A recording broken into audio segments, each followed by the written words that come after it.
Students,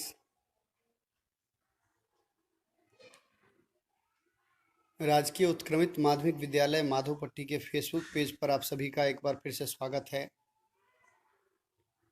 आज के इस लाइव सेशन में हम एक ज़रूरी सूचना आप लोगों के साथ साझा करना चाह रहे हैं।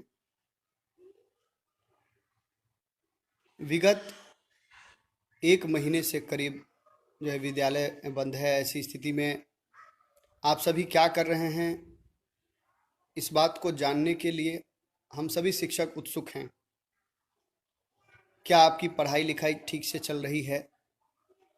क्या आप स्वाध्याय कर रहे हैं या फिर यूं ही समय व्यतीत हो जाता है? आप घर पर हैं, बंदिशें ज़रूर हैं, लेकिन घर पे बैठ कर के पढ़ने लिखने का माहौल ज़रूर क्रिएट कर सकते हैं आप। मैं अभिभावकों से भी अपील करूंगा कि वे अपने बच्चों को घर पर नियमित रूप से अध्ययन के लिए प्रेरित करें। 10वीं कक्षा के बच्चों के लिए पिछला सत्र बहुत ही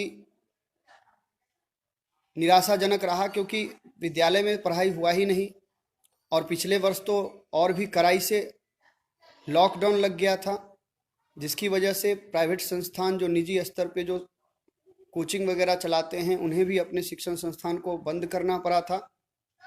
ऐसी परिस्थिति में सत्र 2020-21 वाले बच्चे जिन्होंने 2021 में परीक्षा दिया है, वो जैसे तैसे परीक्षा में बैठ गए और किसी तरह से बिहार विद्यालय परीक्षा समिति ने परीक्षा लेकर के रिजल्ट भी जारी कर दिया। बच्चों, इस वर्ष भी कमोबेश स्थिति उसी ओर इशारा कर रही है, लेकिन इस वर्ष हम तैयार हैं और हमारी तैयारी इस स्तर पर है कि हम इस सत्र को बर्बाद नहीं होने देंगे।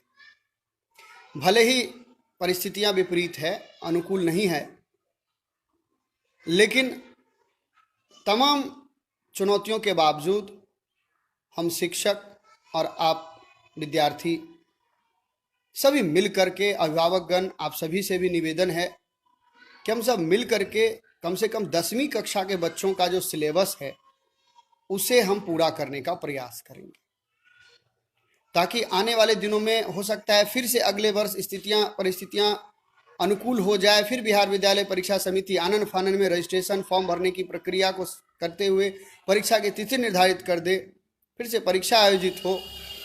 यह और बात है कि परीक्षा में प्रश्न हल्की प्रकृति के पूछे जाते हैं, लेकिन क्या यह बच्चों के भविष्य के लिए उचित है? बिल्कुल नहीं। हल्के प्रकृति के प्रश्न पूछ करके या वैकल्पिक प्रश्नों की संख्या को बढ़ा करके भले ही बच्चे पास हो जाएंगे, उत्तीर्णता का प्रतिशत बढ़ जाएगा, परंतु बच्चे में जो गुणवत्तापूर्ण बातें हैं, जो उसके वर्ग सापेक्ष जो बातें हैं, वो उस तक नहीं पहुंच पाएगी। ऐसे में निश्चित रूप से उसका ह्रास होगा। इसलिए मेरा आप सभी से निवेदन है कि कक्षा 10 के बच्चों के लिए आप लोग गंभीरता से प्रयास करें। और कक्षा 10 के जितने ही बच्चे हैं, मैंने व्यक्तिगत तौर पर प्रयास शुरू किया है। सामाजिक अध्ययन की कक्षा प्रत्येक दिन मैं सुबह में गूगल मीट के माध्यम से ले रहा हूं। उसका लिंक भी मैंने साझा किया है। जिन बच्चों को भी जुड़ना हो और जो भी आपके आसपास 10वीं कक्षा के बच्चे हैं और सक्षम हैं कि स्मार्टफोन अफोर्ड कर सकते हैं, डाटा उनके पास है, तो वो सुबह में गूगल मीट से जुड़ें। और मैंने गूगल मीट का सहारा इसलिए लिया है क्योंकि इसमें आपको डाटा भी कम खर्च होता है और आप आसानी से आधे घंटे का क्लास करके अपनी पढ़ाई को उस स्तर पर बरकरार रख सकते हैं जहां से परीक्षा आयोजित हो जब, तो आपको दिक्कत नहीं हो। तो इन्हीं सब बातों के साथ आज के इस लाइव सेशन से मैं विदा चाहता हूं। नमस्कार।